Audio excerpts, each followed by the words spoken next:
There's a movement brewing, and that movement is the MeTotal lifestyle.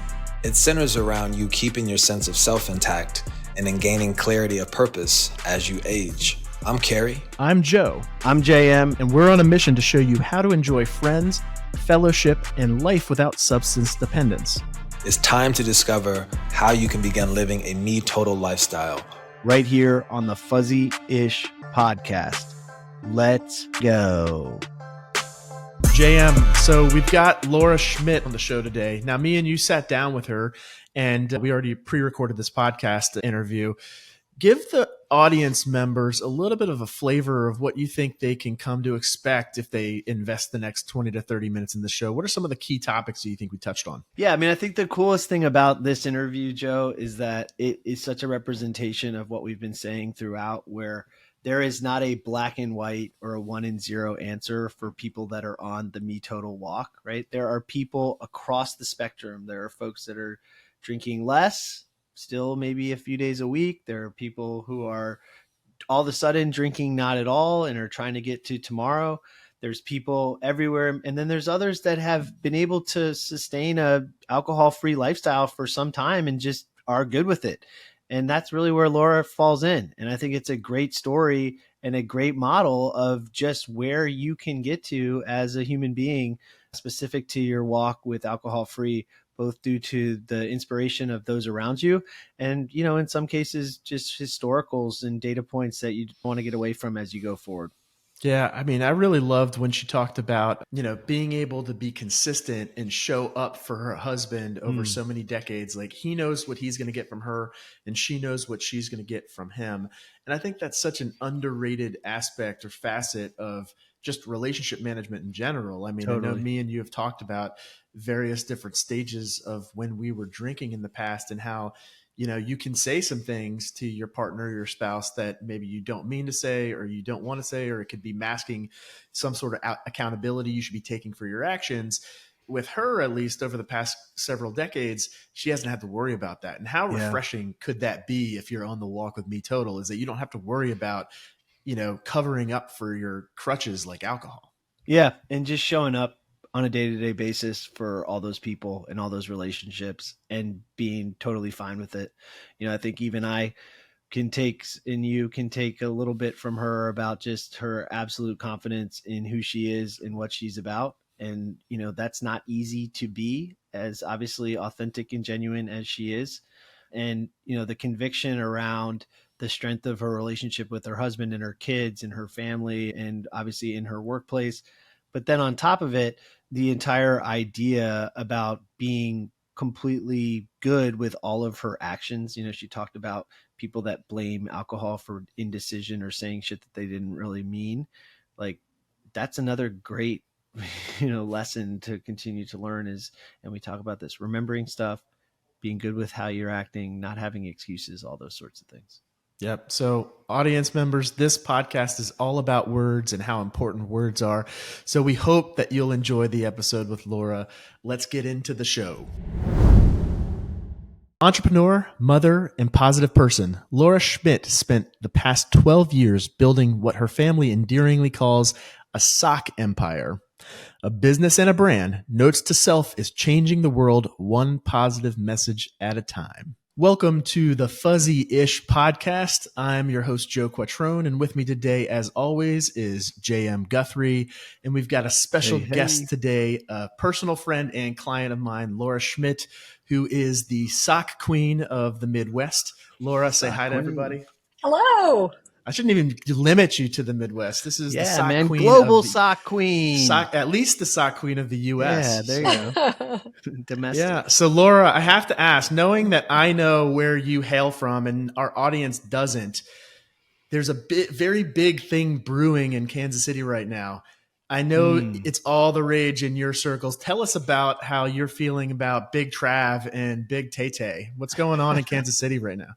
You know what? We are so excited. So on Sunday, I normally watch the Chiefs game, but I happened to be busy and was like in my office in the next room, and my husband was watching it, and I heard Taylor Swift, and I was like, she's there? And I couldn't believe it. And Oh my gosh, so exciting. And then just every place I've been since then, everyone is so excited about it. It's all that people are talking about. We're so excited that she loves our Kansas City Chiefs. We, hope that she and Travis stay together forever. We are hoping that she comes to our neighborhood and buys a house. And oh my gosh, it's exciting. I even tried to get a little marketing buzz out of it by writing a letter to both of them and sending it out on email and on my social media, and just said, if anybody knows either of them, could you forward it to them? And, just tell them how excited we are. And, that if Travis wants to buy any Chiefs gear for Taylor, I have, Kansas City Chiefs themed, I believe, socks and stuff like that. So it's been fun. Great. Let me re-rack it for the audience real quick. You're on the FUZZEE'ish podcast. We've got our guest, Laura Schmidt. She is the owner, proprietor, CEO of Notes to Self Socks. That is trademarked. Go check them out, notestoself.com. She's making some pretty incredible socks. I'm an owner of, I'd say, about 10 pairs myself because they're 100% cotton, made in the USA. This is not 100%, but primarily cotton. They feel 100% cotton. 10 per. So this is not a big, we're not trying to just have a 20-minute ad for Notes to Self Socks here, but Laura shares something very much in common with me and JM.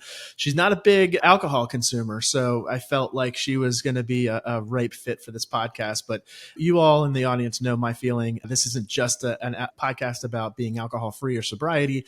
It's about what people do with their temperance, and Laura has built an amazing business.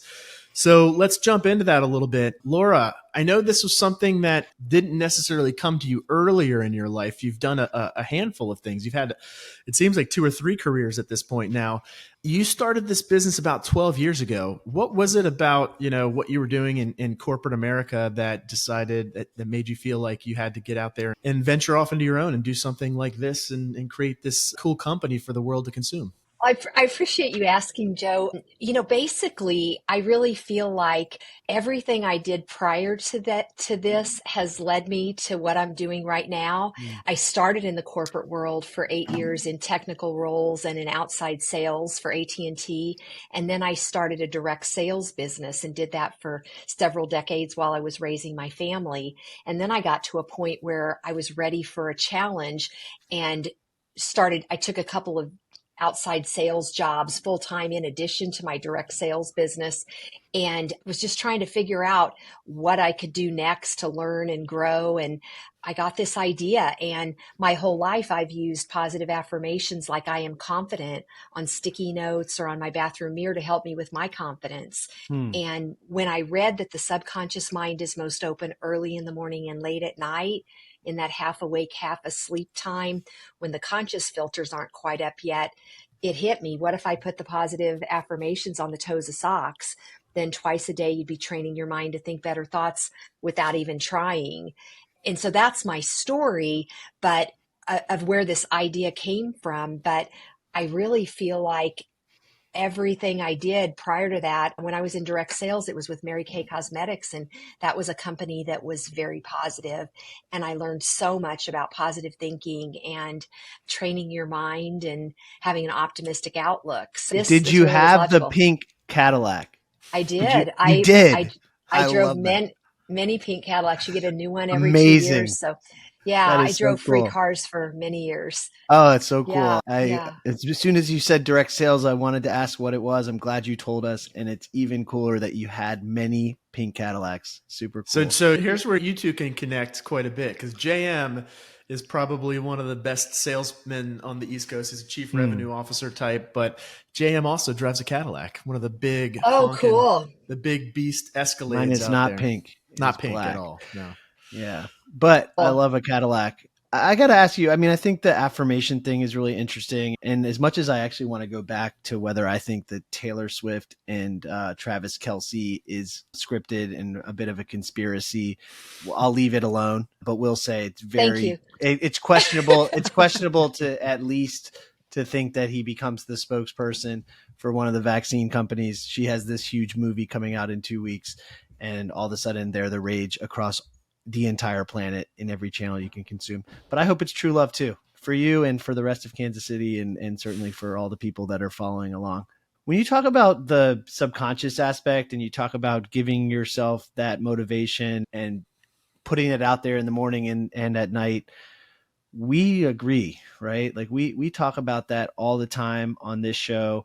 And I think Joe mentioned that we talk about drinking on this show to some degree, and how we have come from being people that consume alcohol to this place of understanding better and being able to manifest some of the thoughts that are, obviously you so clearly write on your socks.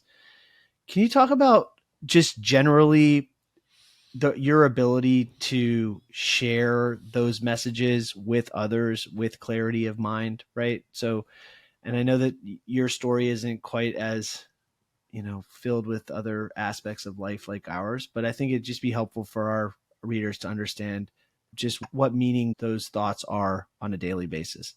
And let's cut this out of it. That was way too long, by the way, so we'll come back to it. But what I'm really trying to say is, I believe I can absorb what you're saying so differently today than I could 2.5 years ago when I was consumed by when my next drink was.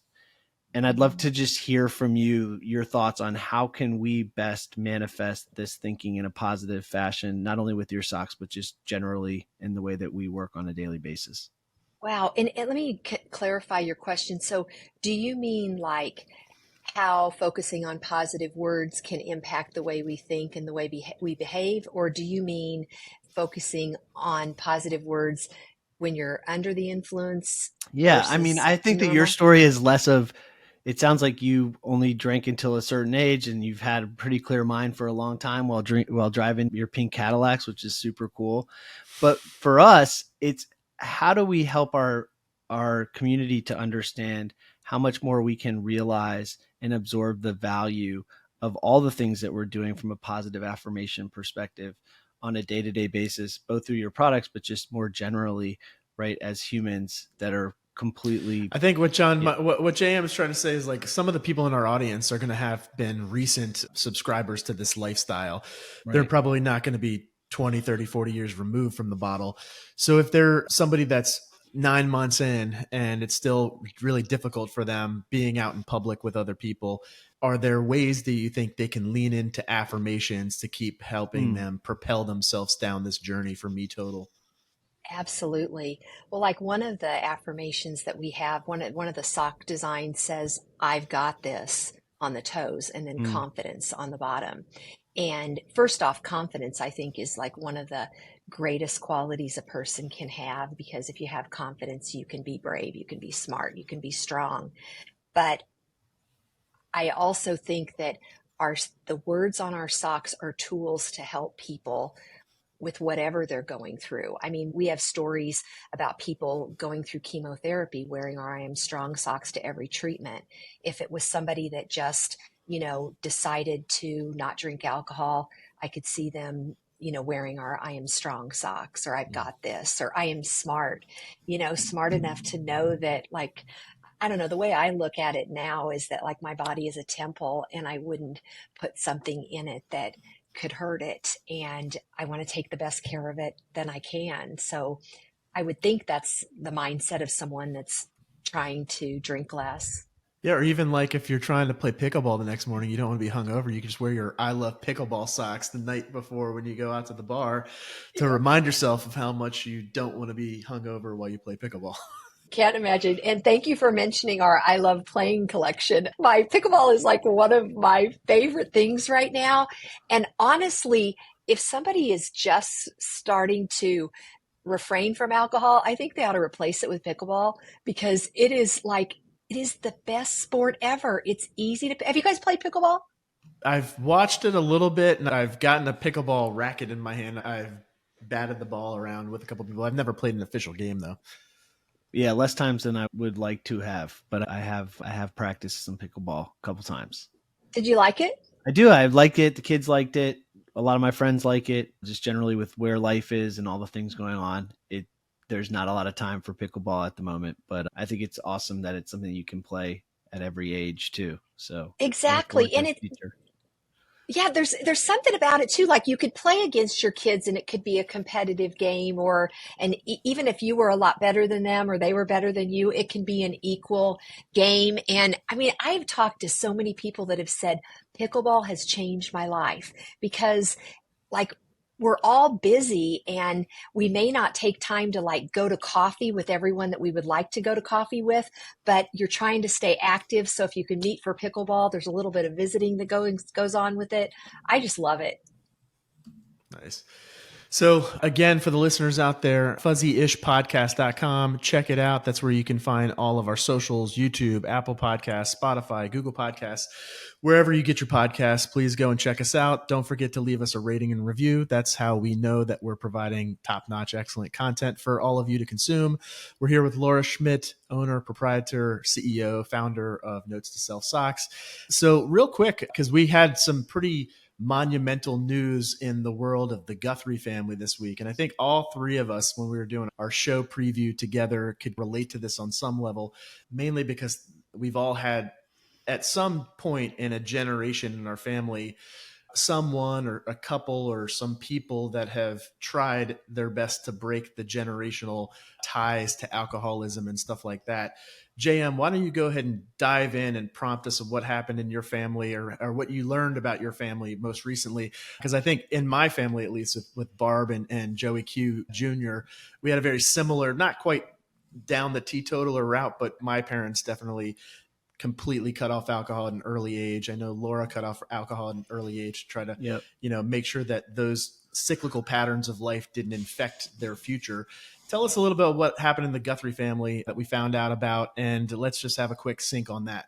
Yeah. And I think, Laura, I'd love not to go too far into the history, but understanding the sort of, you said the body is a temple, just sort of the origin of your desire to abstain from alcohol, and generally the path that you've been on would be cool to hear as well. Maybe there's a quick follow to this, but yeah. So, as you guys know, we've been on this path now for several weeks around FUZZEE'ish, and in particular, sort of our mantra of MeTotal, which we've talked a lot about how Joe said, have you ever heard of a teetotaler? And we all talked about, the X is on the hands and abstain from everything. And, I won't, take any of those things in my body, those sorts of things. And for some of us, that's not necessarily the case. And so that's fine. And our whole thing has been, it's not 0 or 1, it's different for everyone. And I think being inclusive to the whole community is really our entire mantra here and what we're trying to focus on.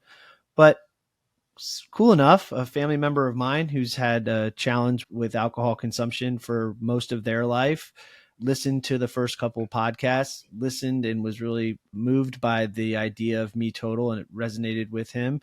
And he started to share some details of family history. And it's actually not even the Guthrie side, it's my mom's side, Irish Catholic family, multiple generations. And it turns out my great grandmother, my mother's great grandmother, and my mother's great grandmother was part of the Women's Christian Temperance Union, WCTU. And interestingly enough, temperance was another word that Joe so nicely helped me to learn as part of this process with MeTotal Excellence through Temperance. But turns out alcohol was a problem for her as well. And she realized it and became part and actually a leader within a group of women that really stood up for the idea that alcohol was poison to some degree, and that abstaining and really keeping prohibition live forever was what they set off to achieve. And obviously that didn't happen. We're 4 generations later. Alcohol is as prevalent of society as it's ever been. But we, Joe and I, when we were talking about it, and Carrie, the reality of the universe sort of coming together and now finding us in this road of MeTotal, and obviously all of our collective passion around this idea of creating a community where people can feel comfortable to talk about it. And it doesn't have to be a certain prescription. It really is different for all of us. And I think, Laura, having you on today is really awesome, because I think your story actually is a little bit different than some of the other folks that we've talked to. I think this has been a lifelong or at least most of your life direction, which is awesome, and something that I think the story is really important for us to hear as well. You said something in your show notes to us before we brought you on about you and your husband and how refreshing it is that you don't have to worry about what person he is because he's never drank. So, and for him, he doesn't have to worry about you being volatile because there's any kind of mood swings or mood changes and stuff like that, because he knows what he can get out of you. Talk to us a little bit about that now that it's been a decade or two since college and you've been able to be that consistent You're person. kind. And you can be that consistent person for your husband. Tell us about how important that is for you.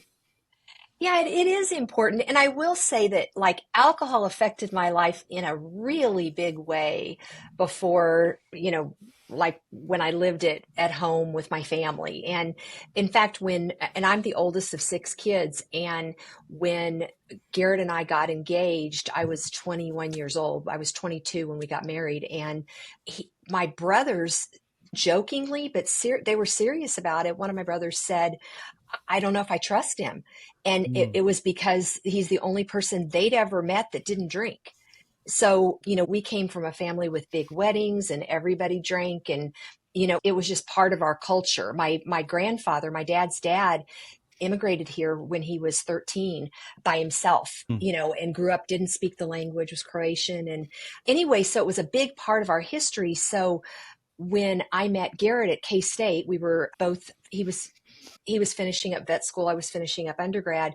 When I met him and he didn't drink, it was like he also was one of the first people I'd ever met, but it was like so refreshing. And I think I said this before in the notes that I drank growing up, not in high school because I played sports and I didn't want to get kicked off the team, but in college I did just because everybody else did, but I was really never comfortable with it. And what I wanted was to fit in, I wanted to have something in my hand so I felt comfortable, but I never liked the bar scene or anything. So, and I will say this too, like, I think for a lot of people where alcohol is part of their world or other people around them,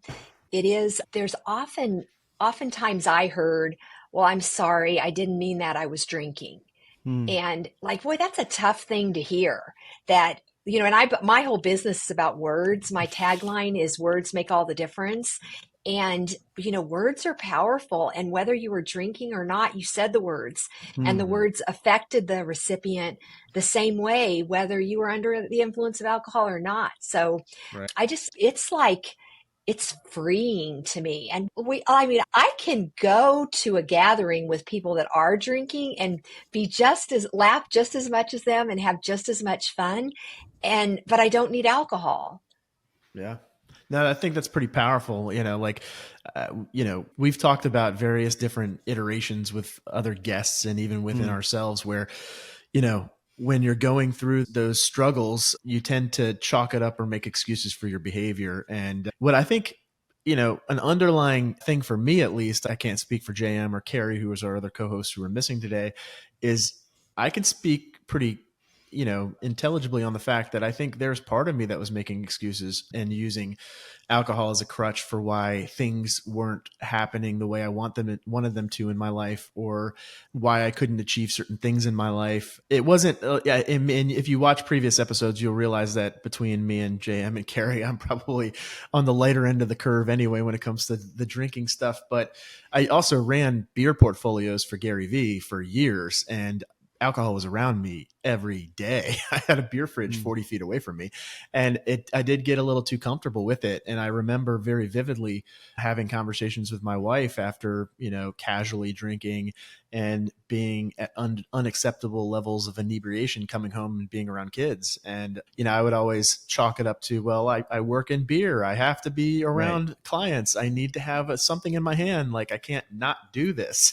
And I very well could have done it. Like, my clients weren't going to look at me weird if I decided to abstain from alcohol in their presence.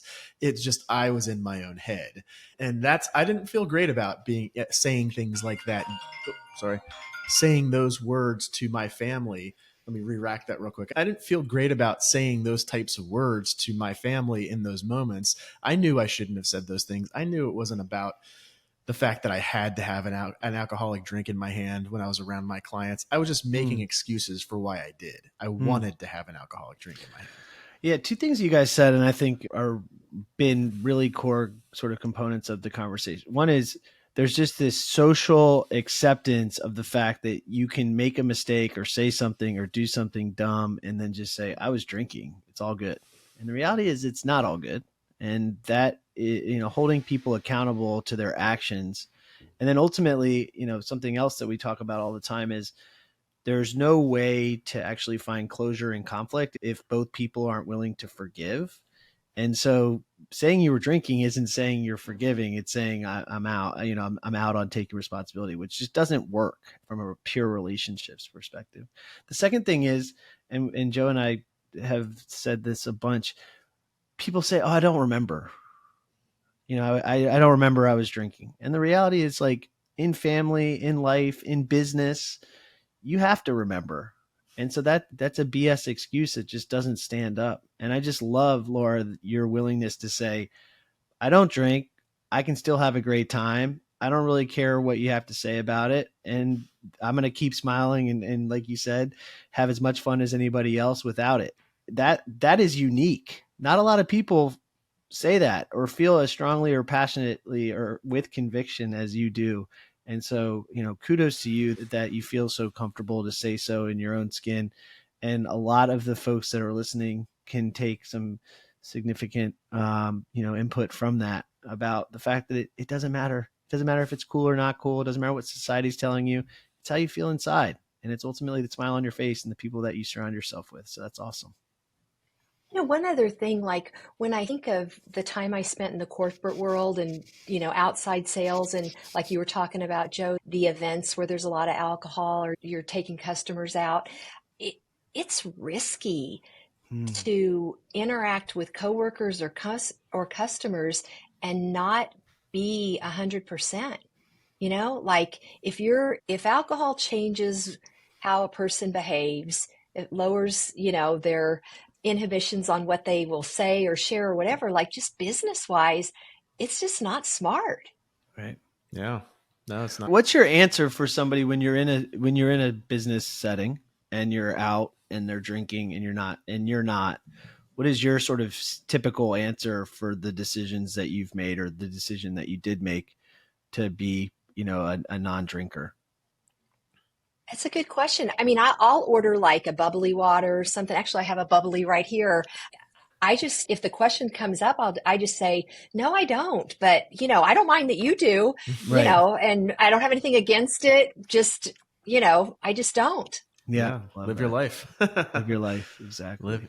So, I mean, one of these days we'll have to work with Laura in a different context and get those MeTotal socks printed out so we can distribute them to all of our guests. But Laura, one thing that does not lower your inhibitions is that you've done some amazing work for charity in the past. I've read up on you a little bit. It seems like you've donated quite a bit of socks to people in need. Talk to us a little bit about how, being able to think clearly and level-headed about your business has led to your decision-making around helping people out and really trying to distribute some of these socks to people in need. When I first started and I got the idea, I thought immediately of people going through challenging times, people that were homeless, and thought, how wonderful would that be if we could share some of our socks with them, to warm their feet on a cold winter night, but also if it could be words of encouragement that, might be just what they need to take that next step and change their situation, if they're in a position to do that. So we donate really to anybody that asks us, like in terms of homeless shelters. Our main focus is homeless shelters, women's shelters, and children in great need. And so far, we've donated over 130,000 pairs. Wow. And yeah, I mean, alcoholism and drug use is so rampant in the homeless community. So yeah, I mean, maybe some of these positive words of affirmation on socks can actually make a difference in these people's lives when they're, looking at their feet, in the mornings on the street, struggling to stay warm and stuff like that. So kudos to you. That sounds amazing. And if people out there want to get in touch with Notes to Self, or if they want to get in touch with you personally, is there a social media handle of choice that you're interested in pointing people towards? Yes, on our website, notestoself.com, we have a contact us form. That's a great place to start. Instagram and Facebook is Notes to Self Socks. those would probably be the best place. We're playing around on Twitter a little bit, but just getting started at that. Nice. Well, one more segment to go, and then we'll let you get back to your day. But one of the things that me and JM like to do here on the FUZZEE'ish podcast, the Kind of Sober show, is we like to talk about what's on our feet. This segment is called Feet Heat, and it's all about those shoes that all of our listeners love, that we love. Starting with our guest, Laura, what are you rocking on the toes right You now? know what, Joe? You're going to love this. There, the Gary Vee. The Gary Vee. Yeah. He's my old boss. Yeah. and brother. Holla, Gary Everybody. Vee's. Yeah. Yeah. And these, they say positivity There and you then go. positivity and optimism all around them. The OG of affirmations. Wow. There we go. Yep.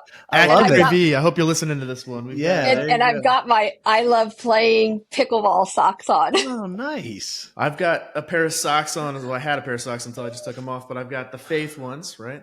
Awesome. I have faith. Huh? Everybody on the podcast knows me as like the resident pastor of the group. And then what I was wearing on the outside of those before I took them off. Well, you got to be resident pastor, except for my dad, right? You guys, except share for that. Michael. Yeah. Well, we're talking about the hosts of the show. The host. Jay. All right, but I'm I not mean, talking he's about the- everybody I know in my life. I mean, me and Michael go back and forth on Facebook Messenger all the time, so Fair we enough. know what's up. Me and I Big know. Mike, we Yeah, know what's you up. guys remind JM, me of each other. It's why we get along so well, I think. what's on your feet, JM?